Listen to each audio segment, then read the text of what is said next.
السلام علیکم ورحمۃ اللہ وبرکاتہ۔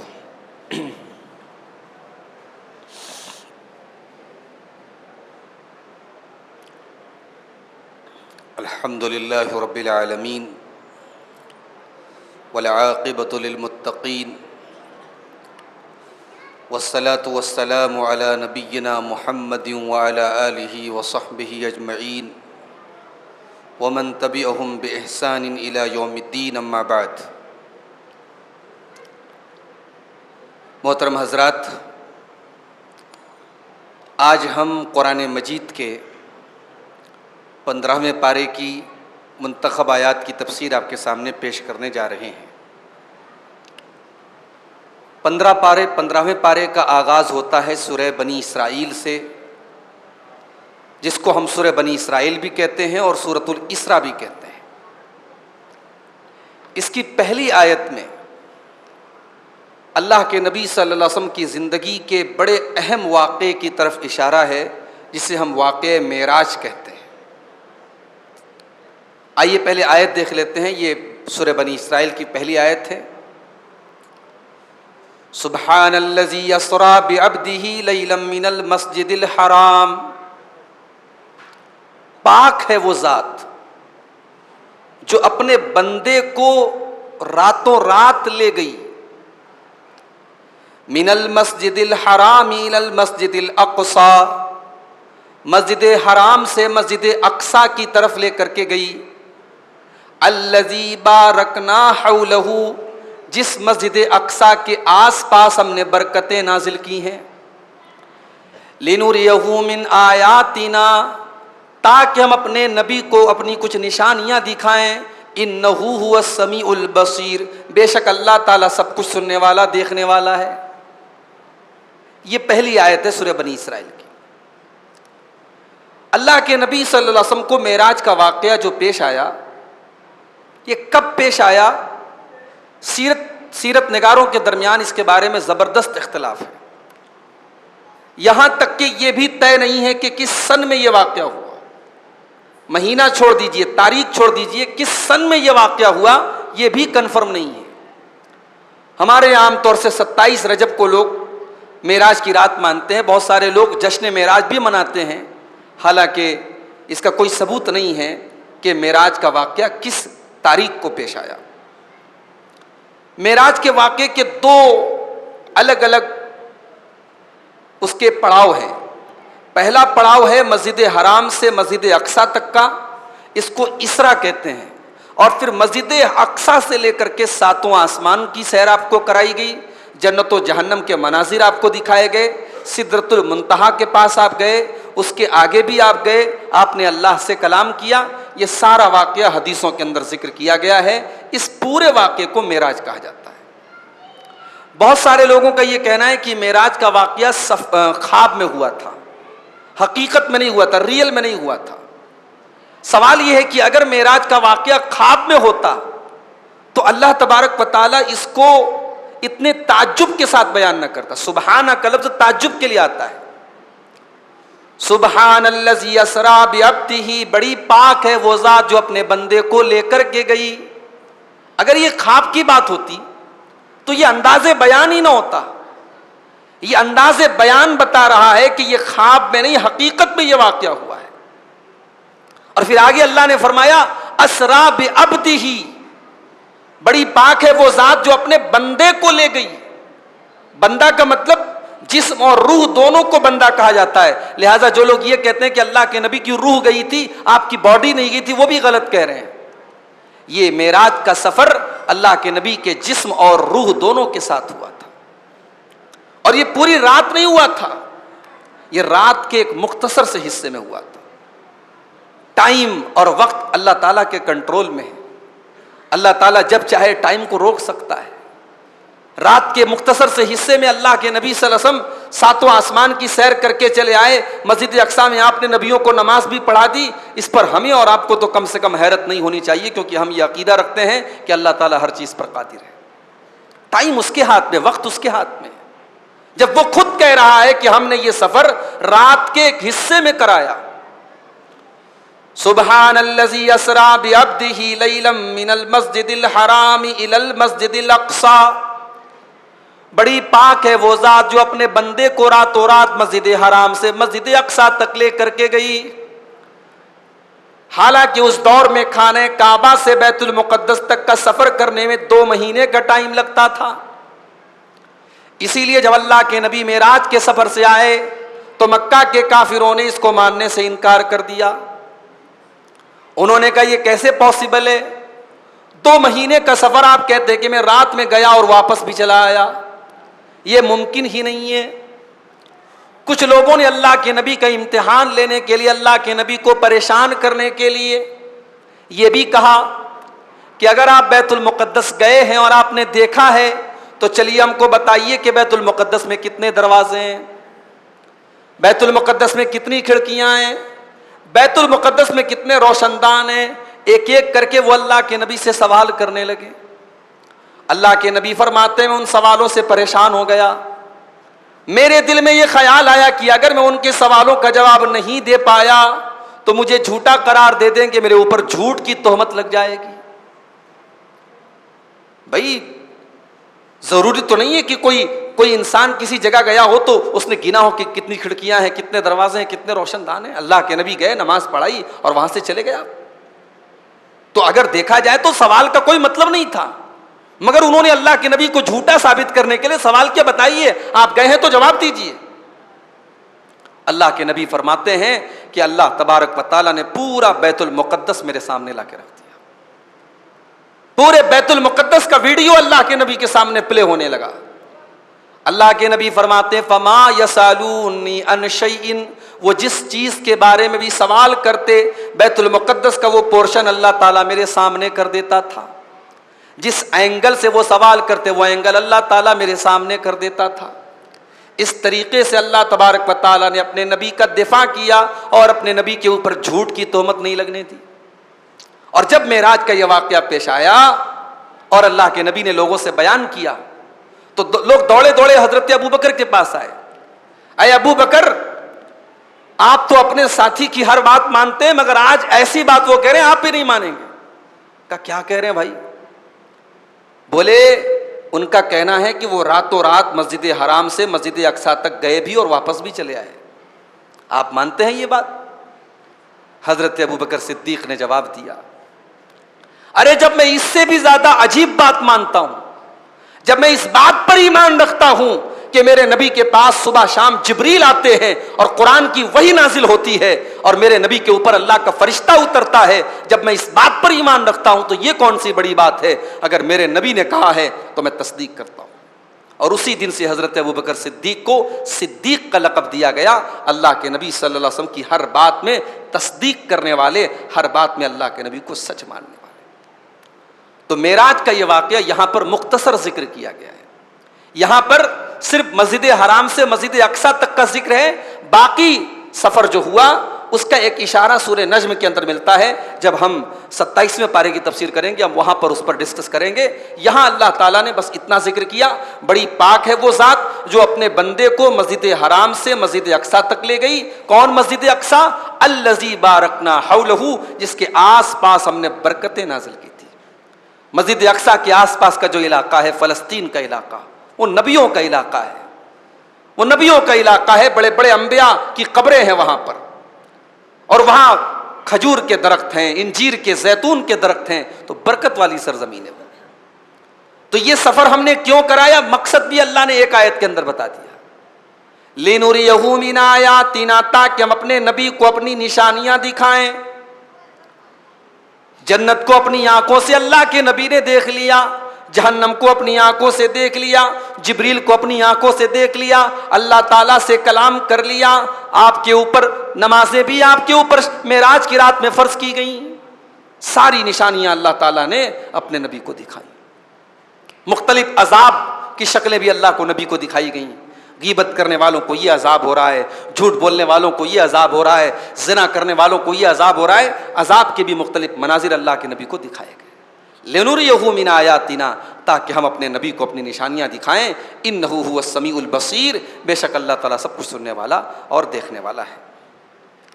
اس کے بعد بنی اسرائیل کے اوپر 2 مرتبہ اللہ تعالیٰ کی طرف سے مصیبت اور عذاب آیا. جب بنی اسرائیل نے 2 مرتبہ اللہ تبارک و تعالیٰ کی شریعت کے ساتھ کھلواڑ کیا، تورات کے ساتھ انہوں نے مذاق کیا، تورات کے اندر تحریف کی، اور پھر حضرت عیسیٰ جب آئے تو حضرت عیسیٰ کا انہوں نے انکار کیا، حضرت عیسیٰ کو سولی پر چڑھانے کی کوشش کی، تو 2 مرتبہ اللہ تبارک و تعالیٰ نے دشمنوں کو مسلط کیا. کبھی کبھی اللہ تبارک و تعالیٰ ایسا عذاب بھی نازل کرتا ہے کہ ظالم لوگوں کو مسلط کر دیتا ہے. اور ذرا اس آیت پر غور کیجئے، اور آج ہم سب اپنے گریبان میں جھانکیں کہ اگر جو جرم یہودیوں نے کیا تھا وہی جرم اگر آج ہم کر رہے ہیں تو ہم کون سے دودھ کے دھلے ہیں کہ وہ عذاب ہم پر نہیں آئے گا. جو عذاب اللہ نے ان پر ذکر کیا ہے، آج اس عذاب کے آثار ہم بھی دیکھ رہے ہیں. وَقَضَيْنَا إِلَىٰ بَنِي إِسْرَائِيلَ فِي الْكِتَابِ لَتُفْسِدُنَّ فِي الْأَرْضِ وَلَتَعْلُنَّ عُلُوًّا كَبِيرًا. ہم نے کتاب کے اندر، ہم نے تورات کے اندر بنی اسرائیل کو یہ بتا دیا کہ تم زمین میں 2 مرتبہ فساد مچاؤ گے اور 2 مرتبہ تم بہت بڑی بڑی سرکشی کرو گے. فَإِذَا جَاءَ وَعْدُ أُولَاهُمَا، جب اس میں سے پہلے وعدے کا ٹائم آئے گا، بَعَثْنَا عَلَيْكُمْ عِبَادًا لَنَا أُولِي بَأْسٍ شَدِيدٍ فَجَاسُوا خِلَالَ الدِّيَارِ. جب پہلے وعدے کا ٹائم آئے گا تو ہم اپنے بڑے لڑاکے اور بڑے جنگجو بندوں کو تمہارے اوپر مسلط کر دیں گے جو تمہارے گھروں میں گھس کر کے تمہیں برباد کریں گے. یہ بابل کا بادشاہ تھا جس کا نام تھا بخت نصر. اس نے فلسطین پر حملہ کیا، یہودیوں کے گھر میں گھس کر کے ان کو مارا، ان کی عورتوں کی عزت لوٹی، ان کے بچوں کو قید کیا گیا، ان کے گھروں کو جلایا گیا. یہ پہلا عذاب آیا تھا اللہ کا. یہ اس وقت آیا جب یہودیوں نے حضرت موسیٰ کی شریعت کے ساتھ کھلواڑ کیا تھا، نبیوں کو قتل کیا تھا اس قوم نے. تو اللہ نے فرمایا فجاسو خلال الدیار، ہم نے مضبوط اور جنگجو لوگوں کو تمہارے اوپر بخت نصر، یہ مجوسی تھا، ایران کا تھا، یہ اپنی فوج کے ساتھ فلسطین میں داخل ہوا اور یہودیوں کو کاٹا، مارا اور ان کو فلسطین سے نکال دیا. وَكَانَ وَعْدًا مَفْعُولًا، ہمارا یہ وعدہ پورا ہو کر کے رہنے والا تھا. ثُمَّ رَدَدْنَا لَكُمُ الْكَرَّةَ عَلَيْهِمْ، پھر ہم نے تم کو دوبارہ موقع دیا. وَأَمْدَدْنَاكُمْ بِأَمْوَالٍ وَبَنِينَ وَجَعَلْنَاكُمْ أَكْثَرَ نَفِيرًا، ہم نے تم کو مال سے نوازا، ہم نے تم کو اولاد سے نوازا اور پہلے سے زیادہ تمہیں تعداد عطا کر دی. 70 سال یہ غلام رہے بخت نصر کے. اس کے بعد پھر دھیرے دھیرے ان کو اللہ تبارک و تعالیٰ نے پھر ایک موقع دیا، پھر یہ فلسطین میں بسے. پھر حضرت عیسیٰ علیہ السلام کے دور میں جب انہوں نے حضرت عیسیٰ علیہ السلام کے ساتھ ظلم کیا، ان کو سولی پر چڑھانے کی کوشش کی، ان کا انکار کیا، ان کو جھٹلایا، تو پھر ٹیٹس نام کا ایک عیسائی بادشاہ تھا، رومی بادشاہ تھا، اس نے ان کی اینٹ سے اینٹ بجائی اور ان کی مسجدوں میں گھس کر کے ان کو مارا. فرمایا ثم رددنا لکم الکرۃ علیہم وامددناکم باموال وبنین، ہم نے تم کو دوبارہ موقع دیا، تم کو مال سے نوازا، تم کو اولاد سے نوازا. وجعلناکم اکثر نفیرا، تم کو پہلے سے زیادہ طاقت عطا فرمائی. ان احسنتم احسنتم لانفسکم، اگر تم نے بھلائی کی تو اپنی ذات کے لیے کی. وان اساتم فلہا، اور اگر تم نے برائی کی تو اس کا نقصان بھی تمہیں اٹھانا پڑا. فَإِذَا جَاءَ وَعْدُ الْآخِرَةِ، جب ہماری طرف سے دوسرا وعدہ آیا، جب دوسری مرتبہ تباہی کا وعدہ آیا، لِيَسُوءُوا وُجُوهَكُمْ، تو ہم نے ایسے دشمنوں کو تمہارے اوپر مسلط کر دیا جو تمہارے چہروں کو بگاڑنے لگے. وَلِيَدْخُلُوا الْمَسْجِدَ كَمَا دَخَلُوهُ، اور تمہاری مسجد کے اندر گھسنے لگے جیسے پہلی مرتبہ گھسے تھے. وَلِيُتَبِّرُوا مَا عَلَوْهُ تَتْبِيرًا، اور خوب تباہی انہوں نے مچائی. یہ دوسری مرتبہ ٹیٹس نام کا ایک بادشاہ تھا جس نے ان کے اوپر تباہی مچائی تھی. تو اللہ تبارک و تعالیٰ نے بنی اسرائیل کی ان دو تباہیوں کا ذکر کر کے اللہ کے نبی کے دور کے یہودیوں کو خطاب کیا ہے کہ جب حضرت موسیٰ کی شریعت کے ساتھ تم نے کھلواڑ کیا تو ہمارا عذاب آیا، جب تم نے عیسیٰ علیہ السلام کا انکار کیا تو ہمارا عذاب آیا. اگر ہمارے آخری نبی جناب محمد الرسول اللہ صلی اللہ علیہ وسلم کے ساتھ بھی اگر تم وہی سلوک کرو گے تو تمہارے اوپر اللہ کا عذاب آئے گا، پھر تم ذلیل ہو کر کے نکالے جاؤ گے. چنانچہ یہودیوں نے اپنی تاریخ نہیں بدلی، ہمارے نبی کے ساتھ بھی انہوں نے بہت بدتمیزیاں کی، آپ کو زہر تک دیا، آپ کے اوپر پتھر گرا کے جان سے مارنے کی کوشش کی، آپ کے ساتھ وعدہ کر کے غداری کی، اور آخر میں ان کو مدینہ سے نکال باہر کیا گیا، ان کو بالکل جو ہے ختم کر دیا گیا، وہاں سے نکال دیا گیا۔ اس کے بعد قرآن کریم کی ایک صفت بیان کی گئی۔ قرآن کریم جو راستہ بتاتا ہے وہ بالکل سیدھا راستہ بتاتا ہے۔ قرآن کی تعلیم میں کہیں کوئی ٹیڑھ پن نہیں ہے، کوئی کجی نہیں ہے۔ قرآن سے تعلق جس کا جڑ گیا، جو قرآن کے مطابق چلنے لگا، جس نے قرآن کو اپنی زندگی کا مشعل راہ بنا لیا، وہ کبھی بھٹک نہیں سکتا۔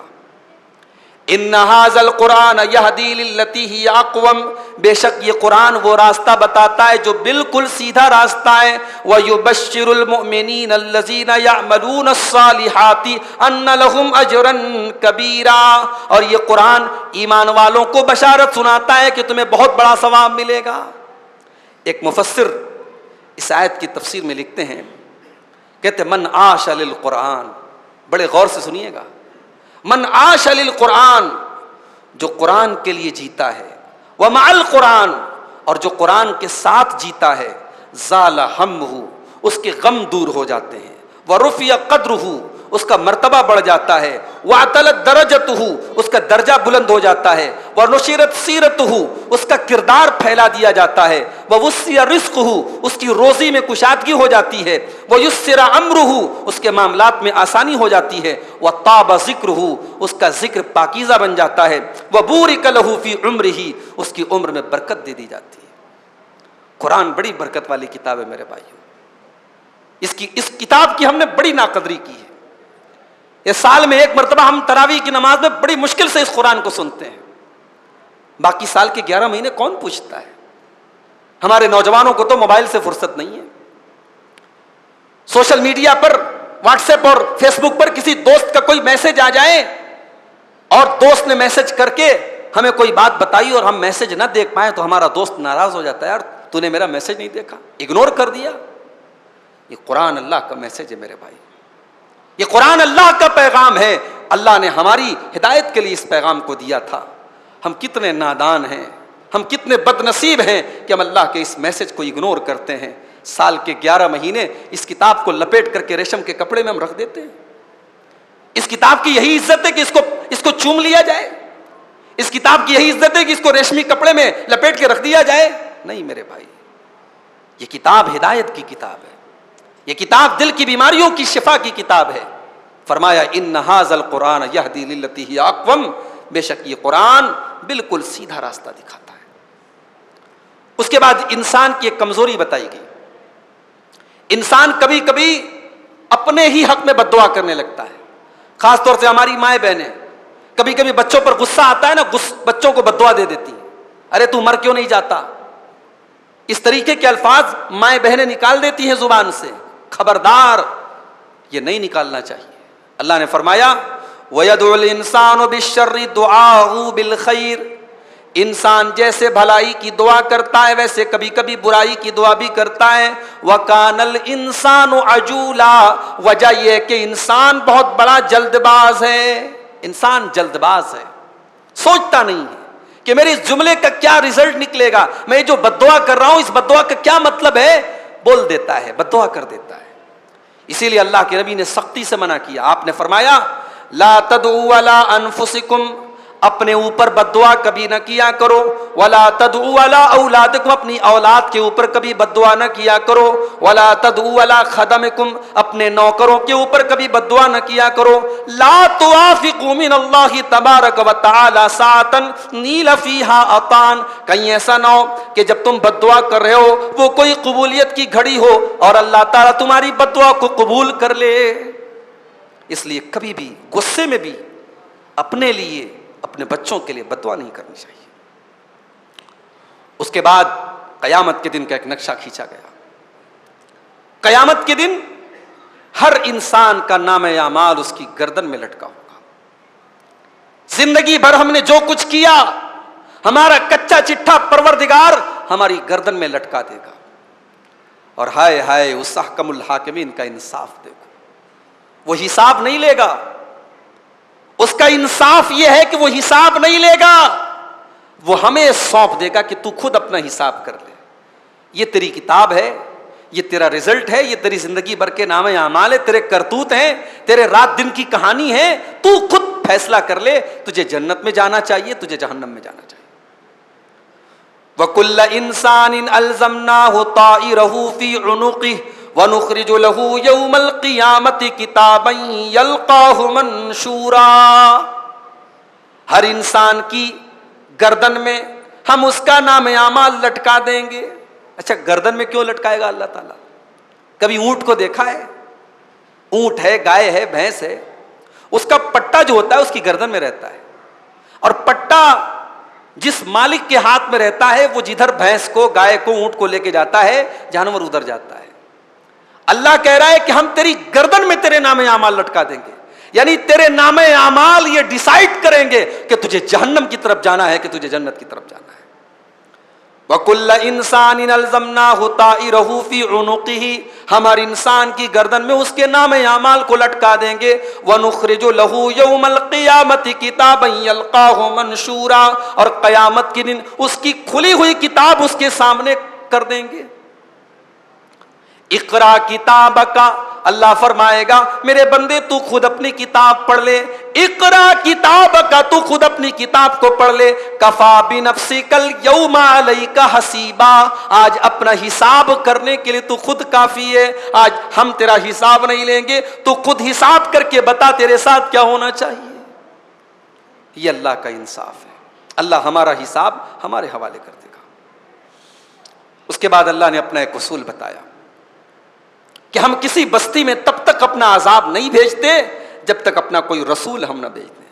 فرمایا من اہتدی فانما یہتدی لنفسہ, جو ہدایت کے راستے پر ہے وہ اپنے لیے ہدایت کے راستے پر ہے. ومن ضل فانما یضل علیہا, اور جو بھٹکتا ہے وہ اپنے لیے بھٹکتا ہے, اس کا نقصان اسے خود اٹھانا پڑے گا. ولا تزر وازرۃ وزر اخرى, اور کوئی کسی دوسرے کا بوجھ نہیں اٹھائے گا. ہر انسان اپنا بوجھ خود اٹھائے گا. قیامت کے دن کوئی کسی دوسرے کا بوجھ نہیں اٹھائے گا.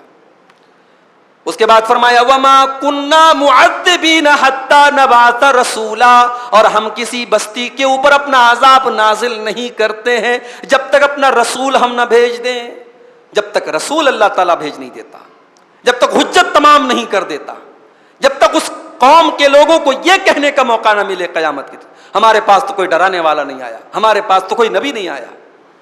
اسی لیے اللہ نے ہر بستی میں نبی بھیجا, اس کے بعد اپنا عذاب بھیجا, اور آخری نبی اللہ نے بھیجا ہے جناب محمد الرسول اللہ صلی اللہ علیہ وسلم. اب آپ کے بعد دنیا میں کوئی نبی نہیں آئے گا, اور آپ کی نبوت ساری کائنات کے لیے ہے. اب ساری دنیا جب تک اللہ کے نبی کی نبوت کو نہ مان لے کوئی کامیاب نہیں ہو سکتا, اللہ کیا نجات نہیں پا سکتا. اس کے بعد یہ بتایا گیا کہ کسی بھی بستی کے ہلاک ہونے کے پیچھے اس بستی کے جو خوشحال لوگ ہوتے ہیں, اس بستی کے جو مالدار لوگ ہوتے ہیں, پہلے ان کے اندر بگاڑ آتا ہے. شادی بیاہ میں دیکھ لیجئے بھائی, کتنے غریب لوگ شادی بیاہ میں بڑوں کی رسم و رواج کی پیروی کرتے ہیں. صاحب ہماری ناک کٹ جائے گی. جن کے پاس پیسہ ہے, جن کے پاس طاقت ہے, جوڑے گھوڑے کی رسم بھی, اور جہیز کی رسم بھی, اور بارات کی رسم بھی, اور دھوم دھام سے منگنی ہو رہی ہے, اور دھوم دھام سے تمام رسمیں ادا ہو رہی ہیں. غریب بیچارہ انہی رسموں کے بیچ میں پس جاتا ہے. تو مالدار طبقے کا بگاڑ یہ سب سے پہلا بگاڑ ہوتا ہے کسی بھی قوم کا. اللہ نے فرمایا وَإِذَا أَرَدْنَا أَن نُهْلِكَ قَرْيَةً أَمَرْنَا مُتْرَفِيهَا, جب ہم کسی بستی کو ہلاک کرنے کا ارادہ کرتے ہیں ہم اس بستی کے خوشحال لوگوں کو حکم دیتے ہیں تم اچھا کام کرو. فَفَسَقُوا فِيهَا, لیکن وہ اچھا کام کرنے کے بجائے برا کام کرنے لگتے ہیں. فَحَقَّ عَلَيْهَا الْقَوْلُ فَدَمَّرْنَاهَا تَدْمِيرًا, جب اس بستی کے بڑے لوگ, خوشحال لوگ جب برائیاں کرنے لگتے ہیں تو پھر ہم اس بستی کو تباہ کر دیتے ہیں. یہاں ایک سوال پیدا ہوا کہ گناہ تو بڑے لوگوں نے کیا تھا, عذاب میں پوری بستی تباہ ہو گئی, ایسا کیوں؟ اس لیے کہ بڑے لوگوں نے جب گناہ کیا تو چھوٹے لوگوں نے ان کی پیروی کی, کمزور لوگوں نے ان کی پیروی کی. اسی لیے قیامت کے دن کہیں گے وقالوا ربنا انا اطعنا سادتنا وکبراءنا، اے اللہ ہم نے اپنے سرداروں کی پیروی کی تھی، ہم نے اپنے بڑوں کی پیروی کی تھی، فاضلونا السبیل، ہمارے بڑوں نے ہم کو بھٹکا دیا تھا۔ تو چھوٹے لوگ، کمزور لوگ جو ہیں وہ بڑوں کی پیروی کرتے ہیں۔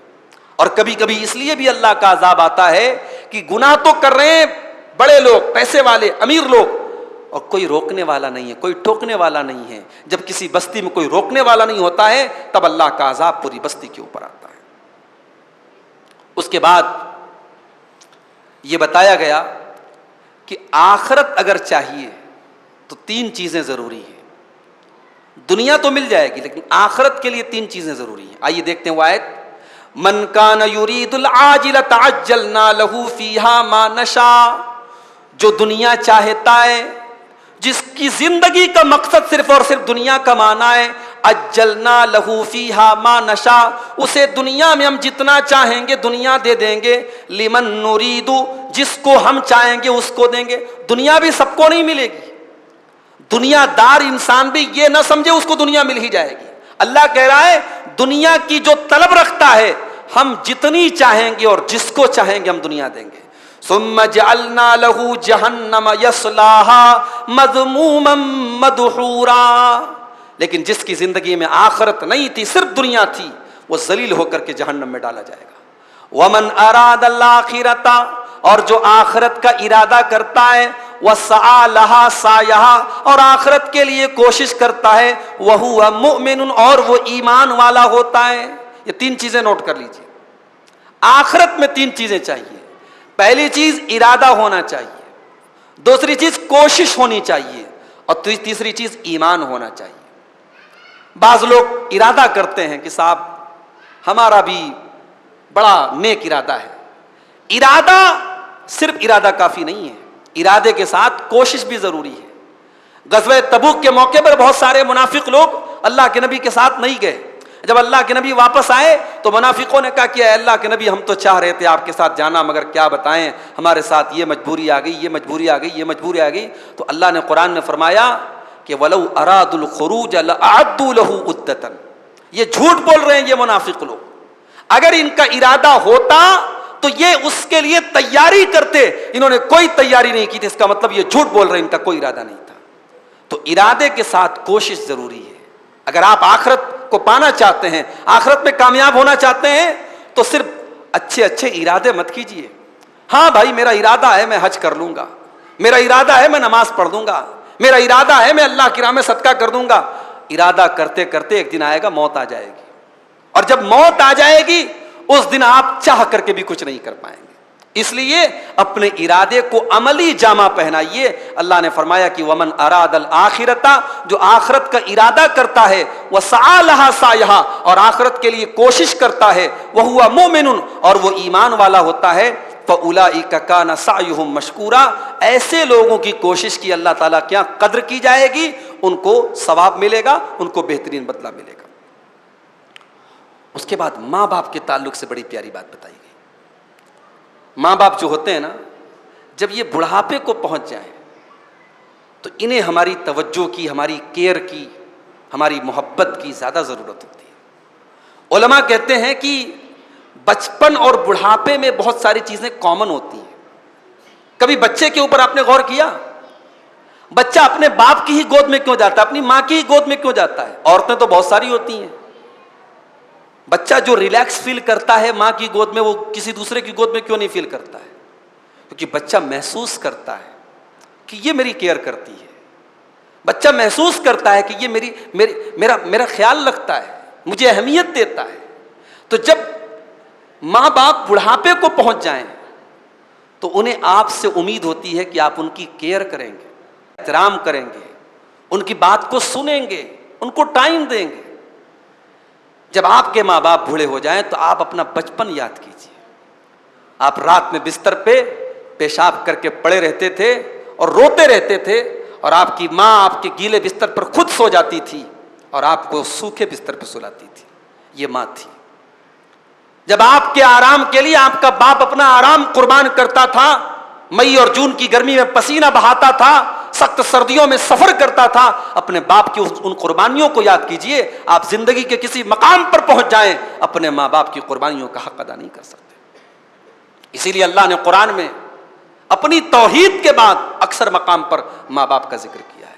یہاں پر بھی اللہ نے پہلے اپنی توحید کا ذکر کیا. وَقَضَىٰ رَبُّكَ أَلَّا تَعْبُدُوا إِلَّا إِيَّاهُ، تمہارے رب کا یہ حکم ہے کہ اس کی عبادت کرو. وَبِالْوَالِدَيْنِ إِحْسَانًا، اور اپنے ماں باپ کے ساتھ تم بھلائی کرو.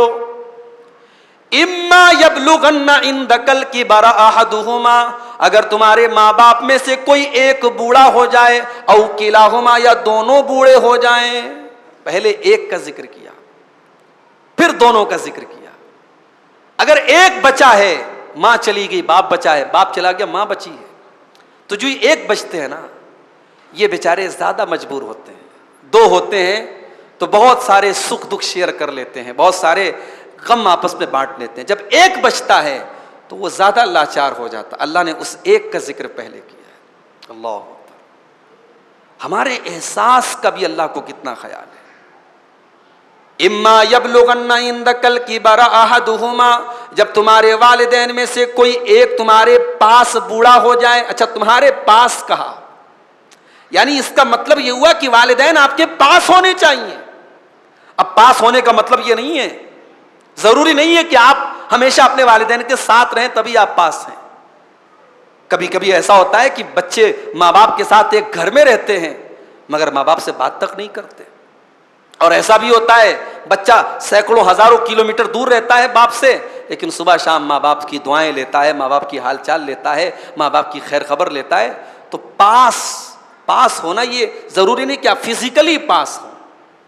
اللہ نے کہا کہ تم اپنے والدین کو اپنے پاس رکھو. اما یبلغن عندک، اپنے پاس تمہارے والدین جب بڑھاپے کو پہنچ جائیں، فلا تقل لہما اف، تو ان کو اف مت کہنا. اہل علم کہتے ہیں کہ کسی کو تکلیف پہنچانے کے لیے سب سے ہلکا جملہ عربی زبان میں، سب سے ہلکا لفظ اگر کوئی ہے تو اف ہے. اس سے ہلکا کوئی لفظ نہیں ہے. اس سے ہلکا کوئی لفظ ہوتا تو اللہ بیان کر دیتا. اللہ نے فرمایا اپنے والدین کو ہلکی سے ہلکی تکلیف پہنچانے والا بھی لفظ بھی تمہیں نہیں بولنا ہے. خاص طور سے جب وہ بوڑھے ہو چکے ہیں. ایسا بھی ہو سکتا ہے کہ وہ بہت ساری باتوں پر جھلائیں گے، بہت ساری باتوں پر غصہ کریں گے، بہت ساری باتوں کو بار بار ریپیٹ کریں گے، بہت ساری ایسی باتیں بولیں گے جو تمہارے برداشت کے باہر ہوگی، لیکن تمہیں اپنی زبان پر کنٹرول رکھنا ہے. تمہیں اف بھی نہیں کہنا ہے. وَلَا تَنْهَرْهُمَا، تمہیں کبھی ڈانٹ کر کے ان سے بات نہیں کرنا ہے. وَقُلْ لَهُمَا قَوْلًا كَرِيمًا، اور تمہیں ان سے ادب کے ساتھ بات کرنا ہے. عام لوگوں سے بات کرنے کی بات آئی تو اللہ نے قرآن میں کہا کہ قولوا للناس حسنا، لوگوں سے اچھی بات کرو، لوگوں سے اچھی بات کرو. مگر جب ماں باپ سے بات کرنے کی بات آئی تو اللہ نے اچھی نہیں کہا، اللہ نے کہا قولاً کریما، بہترین بات کرو، ادب والی بات، کریم بات کرو. کریم مطلب بہترین، اسپیشل بات. تمہارے لفظ سے، تمہارے لہجے سے، تمہارے بات کرنے کے انداز سے یہ ظاہر ہو کہ ہاں آپ ان کا احترام کرتے، ان سے محبت کرتے. اس کے بعد فرمایا وَاخْفِضْ لَهُمَا جَنَاحَ الذُّلِّ مِنَ الرَّحْمَةِ، اور اپنے ماں باپ کے لیے اپنے آپ کو بچھا دو، اپنے آپ کو بچھا دو، رحمت کے بازوؤں کو بچھا دو، عاجزی کے بازوؤں کو بچھا دو. اپنے ماں باپ کے سامنے کبھی خود کو بڑا نہ سمجھو، کبھی خود کو اونچا نہ سمجھو. ان کے سامنے ہمیشہ اپنے آپ کو چھوٹا بنا کر کے رکھو اور رحمت کے بازوؤں کو بچھا دو.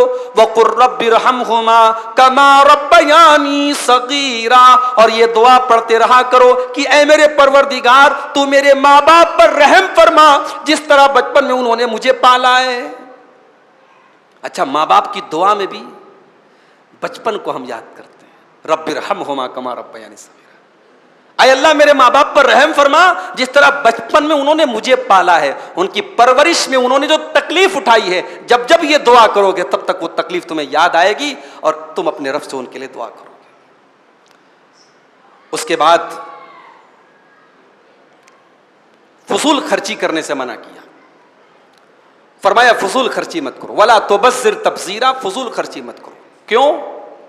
ان المبذرین کانوا اخوان الشیاطین، فضول خرچی کرنے والے شیطانوں کے بھائی ہیں. کیوں بھائی؟ پیسہ میرا ہے، مال میرا ہے، میں جہاں چاہے وہاں خرچ کروں۔ فضول خرچی کرنے کا شیطان سے کیا تعلق ہے؟ یہی غلط فہمی ہے، جو ہم یہ سمجھتے ہیں کہ مال ہمارا ہے۔ یہ مال اللہ نے آپ کو استعمال کرنے کے لیے دیا ہے، مال آپ کا نہیں ہے۔ یہ مال اللہ نے آپ کو استعمال کرنے کے لیے دیا، اللہ کی امانت ہے آپ کے ہاتھ میں۔ اگر آپ نے حرام جگہوں پر مال خرچ کیا، ناچ گانے پر مال خرچ کیا، نشے پر مال خرچ کیا، زنا پر مال خرچ کیا، حرام کاموں پر مال خرچ کیا، آپ نے ایک جائز اور صحیح جگہ آپ وہ مال خرچ کر سکتے تھے، اس راستے کو بلاک کر دیا آپ نے۔ کسی غریب کی مدد کر سکتے تھے، بیوی کا کوئی کپڑا لا سکتے تھے، بچوں کی کوئی ضرورت پوری کر سکتے تھے، کسی غریب طالب علم کی تعلیم کی ضرورت پوری کر سکتے تھے، کسی بیوہ کی کفالت کر سکتے تھے، کسی یتیم کے سر پر محبت سے ہاتھ پھیر سکتے تھے۔ آپ نے فضول خرچی کر کے، حرام جگہ پر وہ مال خرچ کر کے آپ نے ایک جائز راستہ بلاک کر دیا۔ اس طریقے سے آپ نے شیطان کی تائید کی اور شیطان کی مدد کی۔ وَلَا تُبَذِّرْ تَبْذِيرًا، خبردار فضول خرچی مت کرو، بے شک فضول خرچی کرنے والے شیطان کے بھائی ہیں۔ اس کے بعد ایک ایسی آیت آتی ہے سورہ بنی اسرائیل کی کہ میں اگر یہ کہوں کہ پورا فائنینشیل سسٹم ہی سے ایک آیت کے اندر آ گیا، پورا اکنامیکل بیلنس اور توازن اس ایک آیت کے اندر آ گیا۔ اگر اس ایک آیت کو کوئی ملک اپنا لے، اس ملک کی اکانومی مضبوط ہو جائے گی۔ کوئی گھر اور کوئی فیملی، کوئی خاندان اگر اس آیت پر صحیح طریقے سے عمل کرے، اس گھر کی اقتصادی حالت، اس گھر کی فائنینشیل کنڈیشن صحیح ہو جائے گی اگر اس ایک آیت کو فالو کرنا شروع کر دے۔ کیا ہے وہ آیت؟ آئیے دیکھتے ہیں۔ وَلَا تَجْعَلْ يَدَكَ مَغْلُولَةً إِلَىٰ عُنُقِكَ وَلَا تَبْسُطْهَا كُلَّ الْبَسْطِ فَتَقْعُدَ مَلُومًا مَحْسُورًا۔ ہائے ہائے، انداز بیان اللہ کا۔ وَلَا تَجْعَلْ يَدَكَ مَغْلُولَةً إِلَىٰ عُنُقِكَ، اپنے ہاتھوں کو اپنی گردن سے باندھ کے مت رکھو۔ کیا مطلب؟ یہ ہاتھ دینے کے لیے ہے، بیوی کو ضرورت ہے دو، بچوں کو ضرورت ہے دو، خاندان کو ضرورت ہے دو، اللہ کے راستے میں ضرورت ہے دو۔ ہاتھ کو باندھ کے مت رکھو گردن تک، یعنی کنجوس مت بنو، بخیل مت بنو۔ وَلَا تَبْسُطْهَا كُلَّ الْبَسْطِ، اور ہاتھ کو پوری طریقے سے کھول مت دو۔ فَتَقْعُدَ مَلُومًا مَحْسُورًا، کہ بعد میں تمہیں پریشان ہونا پڑے اور لوگوں کا محتاج بننا پڑے۔ اللہ نے اس میں بیلنس کا حکم دیا ہے کہ اتنے بخیل بھی مت بنو کہ بیوی بیچاری تمہاری پاکٹ میں سے پیسہ چرانے لگے، بچے جو ہے گھر کے سامان بیچنے لگے کہ صاحب باپ کے پاس پیسہ ہے، باپ ہماری ضرورت پوری نہیں کر رہا ہے۔ اچھا ایک بات یہ بھی بتا دوں، بیوی بچوں کی جائز ضرورتوں پر پیسہ خرچ کرنا بھی ثواب کا کام ہے۔ چلیے ہماری مائیں بہنیں خوش ہو جائیں، اب کل سے ڈیمانڈ شروع، یہ ساڑی لانا وہ ساڑی لانا۔ بیوی بچوں کی جائز ضرورتوں کو پوری کرنے پر بھی ثواب ملتا ہے صاحب، لیکن جائز بول رہا ہوں۔ اب شوہر کی حیثیت ہے 3000 کی ساڑی کی اور محترمہ ڈیمانڈ کر رہی ہے 10,000 والی کی، تو پھر وہ تو غلط ہے نا۔ ایک مولوی صاحب سے کسی نے پوچھا کہ مولوی صاحب میری بیوی بہت پڑھی لکھی ہے اور کہتی ہے کہ میں ساس کی خدمت نہیں کروں گی۔ بولے کیوں نہیں کرو گی؟ بولے قرآن میں کہیں لکھا ہے کہ ساس کی خدمت کرو؟ قرآن میں کہیں نہیں لکھا، حدیث میں کہیں نہیں لکھا۔ میں آپ کی بیوی ہوں، آپ کی خدمت کروں گی، ساس کی کوئی خدمت نہیں، سسر کی کوئی خدمت نہیں۔ اب مولوی صاحب میری بیوی عالمہ ہے اور وہ دلیل سے بات کر رہی ہے، میں کیا جواب دوں؟ مولوی صاحب نے کہا بے شک آپ کی بیوی بالکل صحیح بول رہی ہے، قرآن کی کسی آیت سے ثابت نہیں کہ ساس کی خدمت کرو، اور کسی حدیث سے بھی ثابت نہیں کہ ساس سسر کی خدمت کرو، لیکن کسی حدیث سے یہ بھی ثابت نہیں کہ بیوی کو ڈی مارٹ لے کے جاؤ، کسی قرآن کی آیت سے یہ ثابت نہیں ہے کہ اس کو 10-10 ہزار کی مہینے میں شاپنگ کراؤ، اس کو ہر مہینے نیا کپڑا دلاؤ، اس کو سونے کی جیولری دلاؤ، اس کو بہترین کھانا کھلاؤ۔ کہیں نہیں لکھا بھائی ٹھیک ہے نارمل کپڑا پہنے، نارمل کھانا کھائے۔ یہ تمام دنیا بھر کے جو شوق ہے نا، تو جیسے یہ شوق وہ اپنی خواہش سے پوری کرتی ہے، اسے ساس سسر کی خدمت بھی اپنی خواہش سے کرنی چاہیے۔ تو اب یہاں یہ بات یاد رکھیے کہ بیوی بچوں کی جائز ضرورتوں کو آپ اگر پورا کرتے ہیں اس پر بھی ثواب ملے گا۔ اللہ کے نبی فرماتے ہیں تم اللہ کی راہ میں جو بھی خرچ کرتے ہو اس پر بھی تمہیں ثواب ملے گا، اور تم اللہ کو راضی کرنے کے لیے جو بھی خرچ کرتے ہو اس پر بھی تمہیں ثواب ملے گا۔ حتی اللقمۃ تضعها فی امراتک، یہاں تک کہ اپنی بیوی کے منہ میں جو تم لقمہ ڈالتے ہو، اپنی بیوی کو جو تم کھانا کھلاتے ہو اس پر بھی تم کو ثواب ملے گا۔ بیوی کے منہ میں جو لقمہ ڈالتے ہیں آپ اس پر بھی ثواب ملے گا۔ تو جائز ضرورتیں آپ پوری کیجئے، بخیل مت بنیے، لیکن ہاں بخیل بھی نہیں بننا ہے اور اپنی حیثیت سے زیادہ سخاوت بھی نہیں کرنا ہے۔ ہماری آمدنی ہے 10,000 کی اور ہم خرچ کر رہے ہیں 50,000 کے حساب سے، تو ظاہر ہے مانگنا پڑ جائے گا، محتاج بن جائیں گے لوگوں کے۔ تو پورا فائنینشیل سسٹم اس ایک آیت کے اندر آ گیا۔ اللہ نے فرمایا وَلَا تَجْعَلْ يَدَكَ مَغْلُولَةً إِلَىٰ عُنُقِكَ، اپنے ہاتھ کو اپنی گردن سے باندھ کے بھی مت رکھو، وَلَا تَبْسُطْهَا كُلَّ الْبَسْطِ، اور اپنے ہاتھوں کو پوری طریقے سے پھیلا مت دو، فَتَقْعُدَ مَلُومًا مَحْسُورًا، ورنہ تمہیں تھک ہار کر کے بیٹھنا پڑے گا۔ اس کے بعد زنا سے روکا اللہ نے، لیکن زنا سے روکنے کے ٹائم اللہ نے یہ نہیں کہا زنا مت کرو، اللہ نے کہا وَلَا تَقْرَبُوا الزِّنَا، زنا کے قریب بھی نہ جانا، إِنَّهُ كَانَ فَاحِشَةً وَسَاءَ سَبِيلًا، یہ بہت گندا کام اور بہت برا راستہ ہے۔ جب ہم نے تمہارے لیے حلال الٹرنیٹ دیے ہیں، جائز راستے دیے ہیں، ہم نے نکاح کا سسٹم رکھا ہے اور ہم نے نکاح کو ہر طریقے سے آسان بنایا ہے، لڑکا شادی کے لائق ہو گیا، لڑکی شادی کے لائق ہو گئی، ہم نے نکاح کے سسٹم کو آسان کر دیا ہے۔ اسلام کے اندر نکاح کے لیے کوئی رسم و رواج کا اور کوئی بوجھ نہیں رکھا گیا، نہ لڑکی کے باپ کے اوپر رکھا گیا نہ لڑکے کے باپ کے اوپر رکھا گیا۔ جب اس قدر آسان کر دیا گیا تو پھر اگر تم زنا کرتے ہو تو گویا کہ تم بہت غلط کام کر رہے ہو اور بہت ہی برا راستہ اپنا رہے ہو، اور زنا کے قریب بھی جانے سے منع کیا۔ اب یہ عورت کو پردے کا حکم کیوں دیا گیا؟ یہ کیوں کہا گیا کہ عورت بغیر محرم کے سفر نہ کرے؟ یہ کیوں کہا گیا کہ عورت بغیر محرم کے کسی چھت کے نیچے رات نہ گزارے؟ یہ کیوں کہا گیا کہ دیور بھابھی کے لیے موت ہے؟ یہ کیوں کہا گیا کہ جیجا سالی کے لیے موت ہے؟ یہ کیوں کہا گیا کہ دو غیر مرد اور عورت جب اکیلے میں ملتے ہیں تو تیسرا شیطان ہوتا ہے؟ یہ سب اسی لیے کہا گیا تاکہ انسان زنا کے قریب بھی نہ جائے۔ زنا کے قریب لے جانے والے جتنے راستے ہیں اسلام نے ان سارے راستوں کو بلاک کر دیا ہے۔ اگر اسلام کو ہم صحیح طریقے سے فالو کریں میرے بھائی، سماج میں زنا کے لیے کوئی جگہ ہی نہیں بچے گی۔ اور ہاں جب ہم نکاح کو مشکل کریں گے، جب جہیز کا رواج ہوگا، جب بارات ضروری ہو جائے گی، جب منگنی کی رسم ضروری ہو جائے گی، جب جوڑے گھوڑے کی رسم ضروری ہو جائے گی، جب غریب کی بیٹیوں کی شادی مشکل ہو جائے گی، تو اس سماج میں، جس سماج میں آپ نکاح کو مشکل بنائیں گے، اس سماج میں آٹومیٹک زنا آسان ہوگا، اور زنا آسان ہو چکا ہے۔ اور اب تو حالات یہ ہیں کہ ہماری قوم کی بیٹیاں آج غیروں کے ساتھ بدکاری کر رہی ہیں۔ اللہ معاف کرے، ہماری اس قوم پر اللہ رحم فرمائے۔ روزانہ سینکڑوں واقعات سامنے آ رہے ہیں، مسلمان لڑکیاں آج غیروں کے ساتھ بھاگ رہی ہیں، ان کے ساتھ شادی کر رہی ہیں، ان کے ساتھ بدکاری کر رہی ہیں۔ وَلَا تَقْرَبُوا الزِّنَا، زنا کے قریب بھی نہ جانا، إِنَّهُ كَانَ فَاحِشَةً وَسَاءَ سَبِيلًا، یہ بہت ہی گندا کام اور بہت برا راستہ ہے۔ اس کے بعد ایک بہت بڑا اصول بتایا گیا، مسلمانوں کے علاقوں میں غیر مسلموں کے خلاف کوئی ویڈیو پھیلا دو، مسلمانوں کے دماغ میں غصہ پیدا ہو گیا، دنگا فساد پھیل گیا۔ ہندوؤں کے علاقے میں مسلمانوں کے خلاف کوئی ویڈیو وائرل کر دو اور ان کے دل میں غصہ پیدا کر دو۔ آج یہ ہو رہا ہے کہ نہیں ہو رہا ہے؟ جھوٹی خبریں، فیک نیوز، فرضی ویڈیوز آج سوشل میڈیا کے اس دور میں بہت تیزی سے عام ہو رہے ہیں۔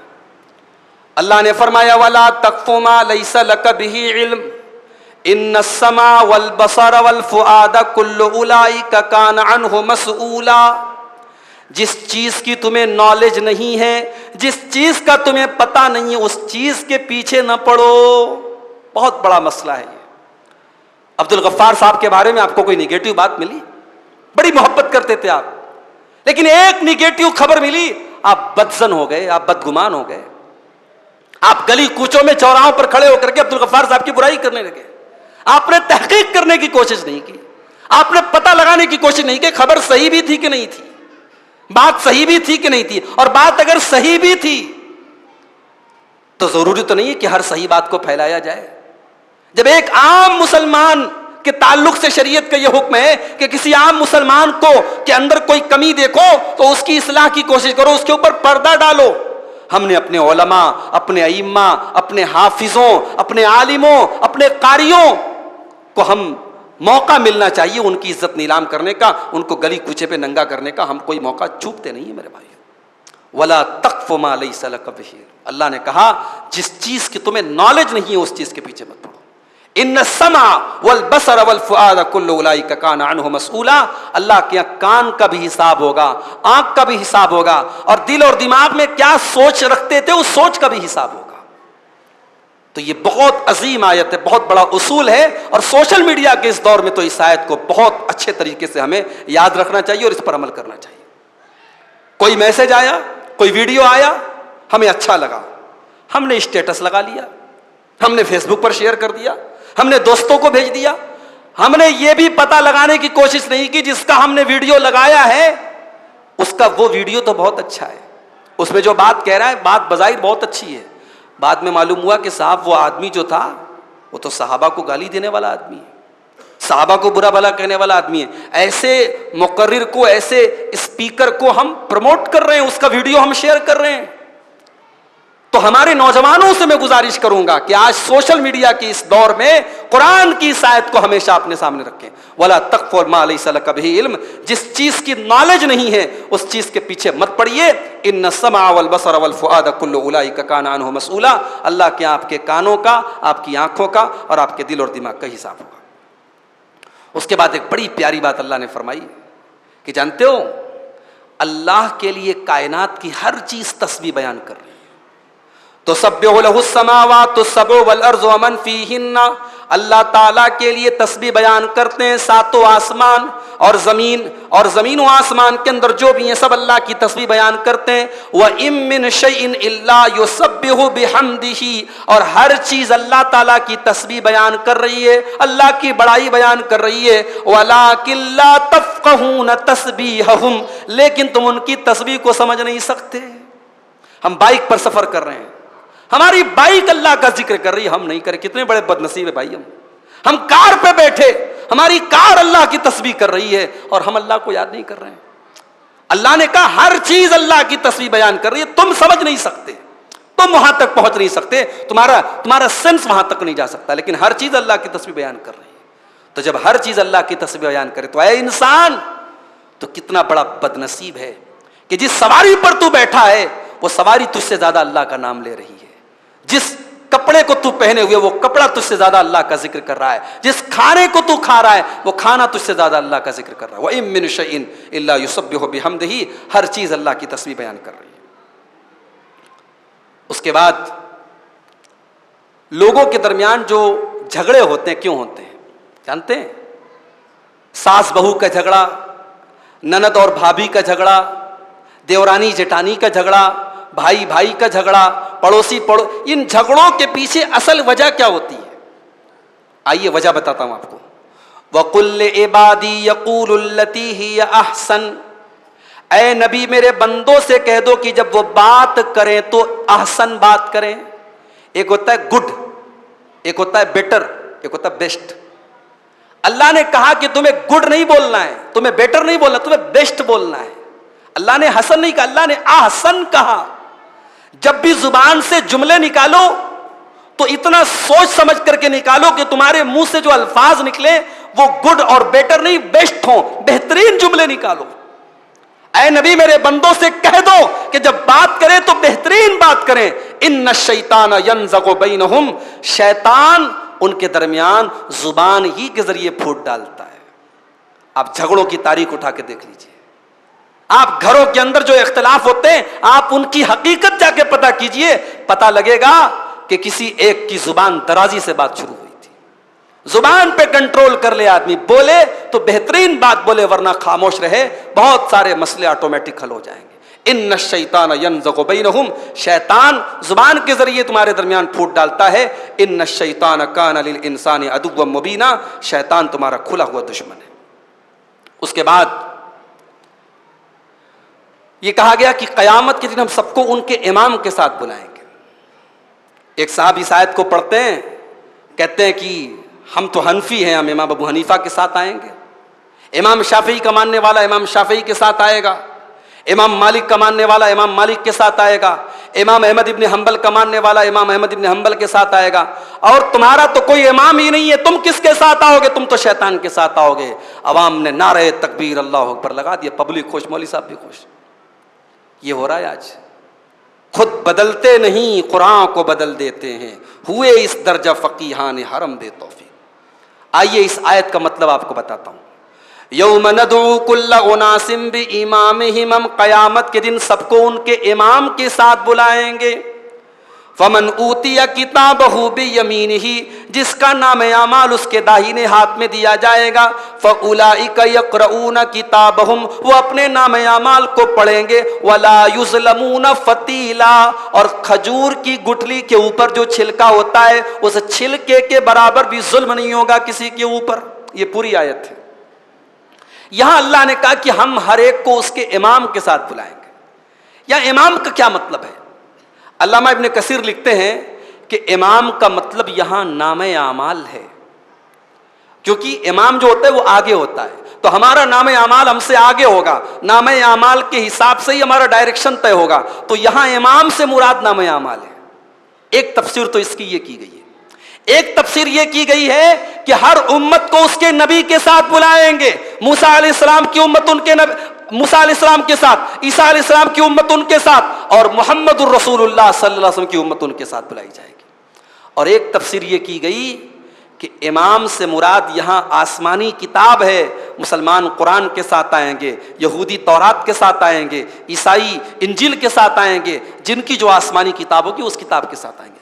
اور ایک تفسیر یہ کی گئی کہ امام سے مراد وہ ہے جس کو لوگ فالو کریں گے. تو جو جس کو فالو کرے گا اس کے ساتھ وہ قیامت کے دن آئے گا.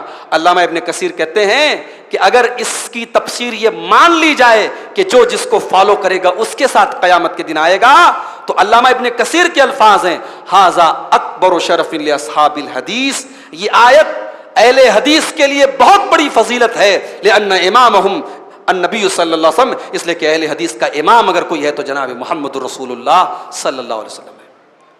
ارے ہم نے تو اس نبی کو جب مان لیا تو کہتے ہیں نا اٹھتی نہیں ہے نظر. اس نظر کے بعد ہم نے جب جناب محمد رسول اللہ کا دیدار کر لیا تو ہمیں کوئی اور جچتا ہی نہیں ہے. ہم نے ساری دنیا کو ایک طرف رکھا ہے اور اللہ کے پیارے نبی کی بات کو ایک طرف رکھا ہے. یہ تو ہمارا اصول ہے. اور ہم سے کوئی کہتا ہے کہ تم کس کے ساتھ آؤ گے؟ اگر اس آیت کا مطلب یہ لے لیا جائے کہ لوگ اپنے اپنے پیشوا کے ساتھ آئیں گے، تو ہم نے اگر اپنا پیشوا کسی کو مانا ہے، اگر ہم نے اپنا سردار کسی کو مانا ہے، ہم نے اگر اپنا امام کسی کو مانا ہے، تو ہم نے اس ہستی کو امام مانا ہے جس نے بیت المقدس میں نبیوں کو امامت کرائی تھی، جو نبیوں کے امام تھے، جو امام کائنات ہیں، جو امام اعظم ہیں، جو امام الانبیاء ہیں، جناب محمد الرسول اللہ صلی اللہ علیہ وسلم. اس کے بعد وقت بھی زیادہ ہو رہا ہے. سورہ کہف شروع ہوتی ہے. سورہ کہف کے معنی ہوتے ہیں کیو، غار، پہاڑ کی جو گفا ہوتی ہے اس کو عربی میں کہف بولتے ہیں. سورہ کہف میں کچھ نوجوانوں کا واقعہ بیان کیا گیا ہے. یہ کچھ نوجوان تھے، بڑے گھر کے تھے، پیسے والے گھر کے تھے، اور مشرکوں کے ماحول میں اللہ تعالیٰ نے ان کو توحید کی توفیق بخشی. اور یہ بیچارے بادشاہ کے سامنے جب کھڑے ہو کر کے توحید کا اعلان کرتے ہیں تو بادشاہ ان کو سزائے موت دینے کا ارادہ کرتا ہے. تو یہ نوجوان اپنی جان بچانے کے لیے ایک غار میں چلے جاتے ہیں اور غار میں جا کر کے دعا کرتے ہیں کہ اے اللہ ربنا آتنا من لدنک رحمتا وہیئ لنا من امرنا رشدا. اے اللہ ہم اپنے دین کو بچانے کے لیے اپنی حویلی کو چھوڑ کے آئے، اپنے گھر بار کو چھوڑ کے آئے، اپنے بال بچوں کو چھوڑ کے آئے. اے اللہ اس پہاڑ کے غار میں، اس پہاڑ کی گفا میں ہم آئے ہیں اپنے ایمان کو بچانے کے لیے. اے اللہ تو اپنی طرف سے اسپیشل رحمت ہم کو عطا فرما. وہیئ لنا من امرنا رشدا، اور ہمارے معاملے میں تو ہدایت کو آسان کر دے، ہمیں سیدھے راستے پر تو چلا. اللہ نے ان نوجوانوں کی دعا کو قبول کیا. اچھا یہ بات بھی نوٹ کیجئے کہ وہ نوجوان تھے اور بڑے گھر کے لڑکے تھے. خاص طور سے بڑے گھر کے جو لڑکے ہوتے ہیں، نوجوان ہوتے ہیں، ان کے بگڑنے کے چانسز زیادہ ہوتے ہیں. مگر ان نوجوانوں نے ٹرینڈ کو بدلا. انہوں نے دنیا کو سکھایا کہ جب رب کی توحید سے دل آباد ہو جائے تو نوجوان کا سینہ اتنا مضبوط ہوتا ہے کہ اپنے محلوں کو چھوڑ کر کے وہ پہاڑ کی گفا میں چلا جاتا ہے. اور قرآن کریم نے ہائی لائٹ کیا ہے اس بات کو کہ یہ نوجوان تھے. اس واقعے میں ہمارے نوجوانوں کے لیے سبق ہے جو آج مسلمان کے گھر میں پیدا ہوئے ہیں. اسلام کے ماننے والے گھر میں پیدا ہوئے ہیں، مگر اسلام کا کوئی مطلب نہیں سمجھتے، نہ ایک ٹائم کی نماز پڑھتے ہیں، نہ پیشانی اللہ کی بارگاہ میں جھکاتے ہیں، نہ قرآن کی تلاوت کرتے ہیں، نہ شرم و حیا ان کے اندر ہے، نہ غیرت ان کے اندر ہے، وہ نشے کا استعمال کر رہے ہیں، بدکاری کا استعمال کر رہے ہیں، زبان پر کنٹرول نہیں ہے، ہاتھ پیر پر کنٹرول نہیں ہے، جرائم کی دنیا میں پڑے ہوئے ہیں۔ ہمارے ان نوجوانوں کے لیے سبق ہے اصحاب کہف کا یہ واقعہ۔ اللہ نے کہا دیکھو یہ ہمارے نوجوان بندے تھے، ہمارے یہ نوجوان بندے تھے، اللہ کی محبت میں انہوں نے ماں باپ کو چھوڑ دیا، اپنا گھر بار چھوڑ دیا، اپنا وطن چھوڑ دیا اور پہاڑ کی غار میں چلے گئے۔ اور جب انہوں نے اللہ سے یہ دعا کی کہ اے اللہ تو ہی اپنی رحمت ہم پر نازل فرما، تو اللہ کہتا ہے فَضَرَبْنَا عَلَىٰ آذَانِهِمْ فِي الْكَهْفِ سِنِينَ عَدَدًا، ہم نے ان کے کانوں پر مہر لگا دی اور 300 سال تک ان کو سلائے رکھا، 300 سال تک، 300 سال تک سوئے رہے، کروٹ بھی بدلتے رہے، نہ ان کا جسم گلا، نہ ان کے اندر بڑھاپا آیا، ان کی باڈی کو اللہ تبارک و تعالیٰ نے سیف رکھا، ان کو زندہ رکھا۔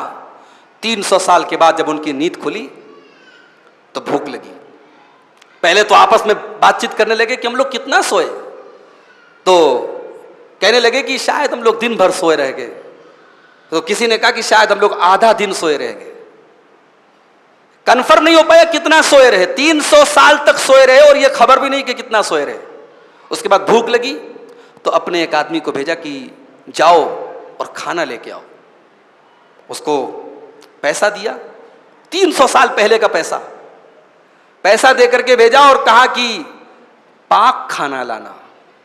دیکھو اٹھنے کے بعد بھوک لگی ہے لیکن حلال کی فکر ہے، کہا کہ جاؤ فلیاتکم، ایسا کھانا لاؤ جو پاک کھانا ہو۔ ناپاک کھانا مت لانا، یہ مشرکوں کی بستی ہے، کہیں ایسا نہ ہو کہ غیر اللہ کے نام پر ذبح کیا ہوا کوئی جانور تم کو گوشت دے دے، حلال چیز لے کے آنا۔ آج ہمارا نوجوان میک ڈونلڈ میں جا کے بڑے شوق سے چکن کھاتا ہے، بڑے شوق سے بڑے بڑے مال میں جا کر کے چکن کھاتا ہے، اس بات کی کوئی پرواہ نہیں کہ حلال ہے کہ حرام ہے، اسے اپنے پیٹ کے، اپنے منہ کے ذائقے سے مطلب ہے، اپنے پیٹ کی لذت سے مطلب ہے۔ ان نوجوانوں نے 300 سال کے بعد جب یہ اٹھے تو ان کو اپنے اس کھانے کی فکر ہوئی کہ یہ کھانا حلال ہونا چاہیے۔ اب جب باہر نکلے پیسہ لے کر کے، 300 سال پہلے کا پیسہ تھا، تو جب دکاندار نے دیکھا 300 سال پہلے کا پیسہ، دکاندار نے سمجھا لگ رہا ہے کوئی خزانہ اس کے ہاتھ لگا ہے، بادشاہ کے پاس ان کو لے کے گیا۔ بادشاہ نے کہا کہ تمہارے پاس 300 سال پہلے کا پیسہ کہاں سے آیا؟ تب لوگ یہاں تک پہنچے کہ صاحب یہ تو 300 سال سے یہاں سوئے تھے۔ 300 سال بعد وہاں توحید پھیل چکی تھی، عیسائی مذہب کے ماننے والے لوگ تھے، بت پرستی ختم ہو گئی تھی۔ پھر جب ان لوگوں کا انتقال ہوا تو کچھ لوگوں نے اس غار کے اوپر قبر بنانے کا ارادہ کیا۔ اللہ نے کہا کہ جو لوگ اس معاملے پہ غالب آ گئے انہوں نے کہا ہم ان کے اوپر قبر بنائیں گے، ان کی قبر بنانے کا انہوں نے ارادہ کیا، مگر قرآن نے اس کا سپورٹ نہیں کیا کہ قبر بنانے کا فیصلہ صحیح تھا۔ تو اس پورے واقعے کو اللہ تعالیٰ نے چند آیات میں بیان کیا ہے، اور اس میں ہمارے لیے عبرت اور نصیحت کی بات یہ ہے کہ اگر کبھی ایسے حالات آ جائیں کہ اپنے دین اور ایمان کو بچانا مشکل ہو جائے تو سب کچھ چھوڑ کر کے بھی اگر کہیں جانا پڑے تو انسان چلا جائے مگر اپنے دین اور ایمان کو بچا لے۔ اس کے بعد 15ویں پارے کے آخر میں حضرت موسیٰ علیہ السلام کا اور حضرت خضر کا واقعہ ہے، اس پر انشاءاللہ ہم کل روشنی ڈالیں گے۔ اللہ تعالیٰ سے دعا ہے رب العالمین ہم سب کو کہنے سننے سے زیادہ عمل کی توفیق عطا فرمائے، اللہ ہمارے نوجوانوں کی اصلاح فرمائے، اللہ ہم سب کو قرآن کریم پر غور کرنے کی، اس کو پڑھنے کی، اس پر عمل کرنے کی ہم سب کو توفیق عطا فرمائے، آمین۔ وآخر دعوانا الحمد للہ رب العالمین، والسلام علیکم ورحمۃ اللہ وبرکاتہ۔